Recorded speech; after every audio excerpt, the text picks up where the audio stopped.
This is John Polrai. I'm coming to you from Tokyo, Japan. On this channel, I cover Johnny Depp vs. Amber Heard, celebrity news, and stuff like that. But what I also do is I cover the media and the angle they come at, and I'm pretty critical. And here, this paper, let's say, this .com, whatever you want to call them, called the International News, reports something good, but then they gotta throw in something really negative. So, it's kind of a downer. I figured I'd report on this. This is great news. Johnny Depp hit 12 million followers on Instagram, which is no small feat.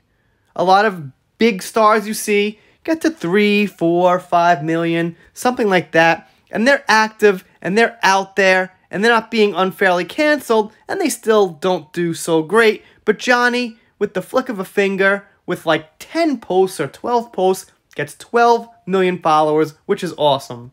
So then they go on to say that he's only following 124 people. They don't really mean it in a bad way. They just kind of throw it out there. And that's normal. Most big stars don't follow people. When you get to that level, following someone is pretty much a news story. It's a compliment. It shows you support them and, you know, whatever people make out of it. And some people make more of a big deal out of it than it is. So I think that's why people on Johnny's level tend to keep it to a minimal. That's normal. But then they have to mention the UK trial. And this is like the dumbest freaking connection I've ever seen. Why the hell would you mention that he lost the UK trial when you're talking about getting Instagram followers? That really goes to show these people don't know what to write about. The whole case is coming up. Amber's got this whole criminal history. This whole history of being caught lying. This whole history of charading around on social media, doing random stuff for attention, for sympathy, to look good. Yet they gotta connect Johnny with this? Seems like, I gotta say, there's always been bad media towards Johnny, but now the case is coming closer, it does seem like it's getting worse. I mean, think about it. Some people might be thinking, well, what's the big deal here? Well, okay, you click on a positive story, Johnny got 12 million followers, sounds good, man, he's awesome. But wait, Johnny lost a case in the UK. Not to mention, they don't get into how, why. It wasn't exactly a fair trial. They didn't let him appeal. They ignored his evidence. They believed things Amber Heard said based on her opinion alone, with the bad acting thrown in. So, they just blatantly say lost. I mean, it's really a big deal as to why. Then they throw in some basic facts about he's an actor from the Pirates of the Caribbean, Edward Scissorhands, and that he sued NGN.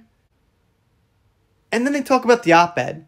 So they just kind of squish in all this crap when they could have had a great article and a positive article about Johnny. How about having a little information about his other posts? His painting, his guitar playing. Why don't you write, 5 freaking pages about his positive posts? There's 20 of them, like you said, but no. They gotta try to attract attention to this, to the negativity. So it's almost like they're using the fact he got to 12 million. So, I've covered them before, but this makes me see they're officially clowns, which also means they're trash, and now I know. I wasn't quite sure. There's a lot of these media sources in my head. So, International News, you get a grade F on this one. But the good news is Johnny has got 12 million followers on Instagram, and that's something. And I guess you're thinking, well, you're doing the same thing as them. But I'm here to point them out, because I've got, I'm going to say thousands at this point of videos defending Johnny and the truth. So my allegiance obviously lies towards Johnny, and there's a trail of videos to prove that. So bad on them. You guys, let me know what you think down below. Doing special thanks, Depp vs. Heard, Little Manson, Little Momoa, whatever comes up. If you're not subscribed here, consider it. And if you don't, I guess I'll be sad, but I'll get over it. See you next time.